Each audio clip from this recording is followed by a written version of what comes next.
last lecture in the quarter. I don't know if you're excited, but I am. So, we're going to talk about immobility and associated problems. So, immobility is terrible on your body. It's the enemy. It's the worst thing. Staying moving, our bodies were made to move. And in physical therapy, movement is our thing. So we need to stop the associated problems with immobility. But in order to stop them, we got to know what they are, right? So, learning objectives, we want to describe possible effects of immobility on skeletal muscles, bones, and joints. We want to describe the development of decubitus ulcers, also known as pressure sores, and we'll talk more about this when we talk about wound care. We want to describe the effects of immobility on the vascular, respiratory, digestive, urinary, and nervous systems. So it affects all the body systems, just like aging. Aging we can't stop, but we can stop immobility. We can try really hard. Okay, so a little bit of terminology for different types of immobility. Hemiplegia is paralysis on one side of the body. Frequently, it's a result of a stroke or some type of brain injury. Paraplegia is a paralysis of the lower half of the body. Frequently, it's a result of a spinal cord injury. As is quadriplegia, sometimes called tetraplegia, which is paralysis of the trunk and all four limbs. Diplegia is symmetrical paralysis of any area of the body. So, both legs, both hands, both arms, um, however you want to say that. So, inactive muscle is not good, we'll say. So if when your muscle's inactive, it loses strength, endurance, and mass. Muscle atrophy is what we call it. Remember, the cells get smaller. Prolonged bed rest may lead to loss of half of the muscle strength. So that's not good. We need that muscle strength for later. Correct positioning is important, but it's more difficult to do when your muscles are getting weaker. It's essential. Correct positioning is essential for inactive muscles and joints to help prevent deterioration. So in your acute care class, you're going to learn some positioning, and as you go forward in your other procedures classes, you're going to keep talking about it. So the other effect of immobility can be loss of bone mass. So lack of weight-bearing activity and muscle action reduces osteoblastic activity. Those are the osteoblasts are the cells that shoot calcium into the bones. And osteoclastic activity continues, and osteoclasts are the cells that take calcium out of the bones. So it's like when you keep withdrawing stuff from your checking account, but you're not putting enough in, eventually you're overdrawn. So that's bad, and loss of bone mass is bad too. And we talked in the aging chapter about osteoporosis. So lack of weight-bearing activity and muscle action on the bones can cause osteoporosis. When people go to the International Space Station, they lose bone mass because they have lack of weight-bearing activity because they're not in gravity. And so they lose bone mass from going to the International Space Station. While we're on Earth, though, we could maybe do a little more about it. So that's good. Work against gravity. Tendons and ligaments are affected by immobility. Tendons and ligaments require movement to maintain structure and function. They don't have great circulation, so you have to keep moving in order for it to work. Just days of immobility, so you don't need weeks or months. Only days will shorten your connective tissue structures and increase their density, resulting in limited flexibility or range of motion.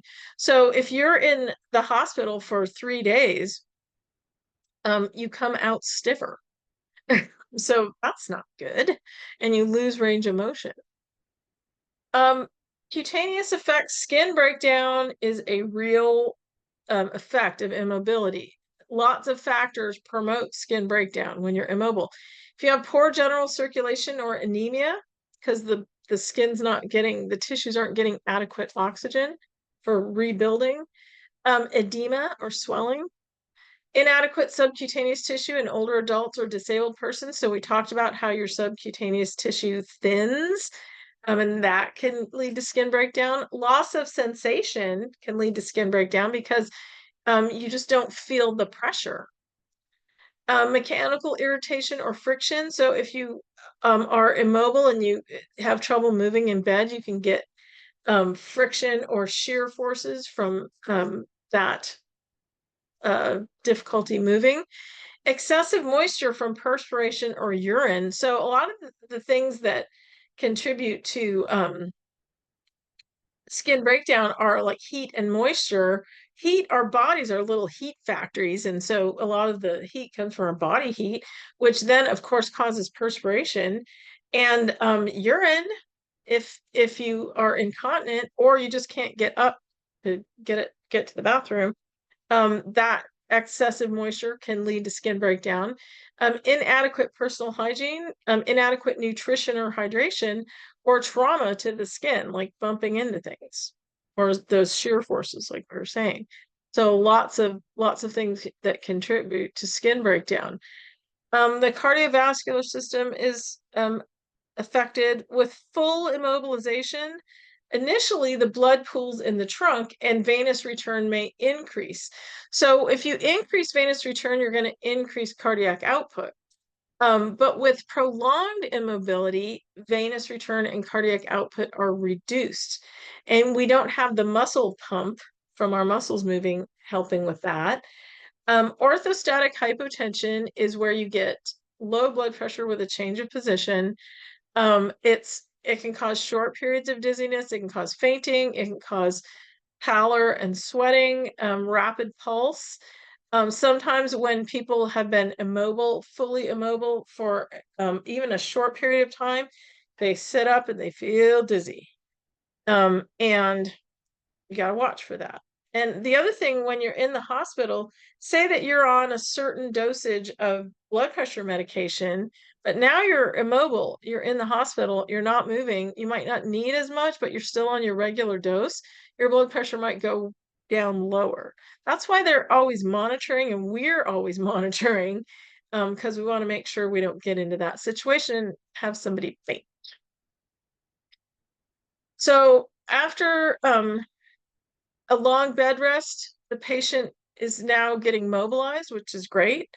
It might take weeks for their cardiovascular reflex controls to return to normal. So the cardiovascular system is largely regulated by the autonomic nervous system. And if you've been immobile, it's going to take a while for your system to bounce back, weeks. So that's not good. You can get blood pooling or stasis of blood and causing increased capillary pressure and edema. So just like with inflammation, when you have increased capillary pressure, we increase the hydrostatic pressure. It pushes the fluid out into the interstitial space, and that's going to cause edema. It can also promote blood pooling. Blood stasis can promote thrombus formation in the veins. So if the blood's just sitting there, it has time to clot, particularly in the deep leg veins. So blood clotting in patients with dehydration or cancer might be more pronounced because of increased venous pressure or damage to blood vessels. So people with dehydration or cancer have a higher chance of developing deep vein thromboses. When you have that blood pooling, those thromboses may break away with movement, just movement, or massage, like for massaging somebody's legs, and you can end up with a pulmonary embolus where you have blockage in your lungs. Venous stasis can cause hypercoagulability, where the blood just coagulates and you get blood vessel damage and increase the chance of a DVT. So blood pooling isn't good. We want our blood to be moving around all the time. When you are immobile, you get decreased metabolism. Your respirations are slower and more shallow.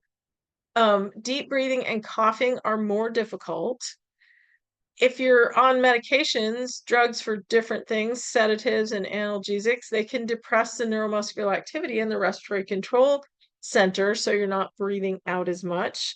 That can cause respiratory acidosis, if you recall. you get increased secretions in the lungs, which can cause pneumonia or atelectasis. So atelectasis is where the alveoli get stuck closed and don't open. So you have decreased oxygen perfusion. And pneumonia is buildup of fluid in the lungs. That can all happen from immobility.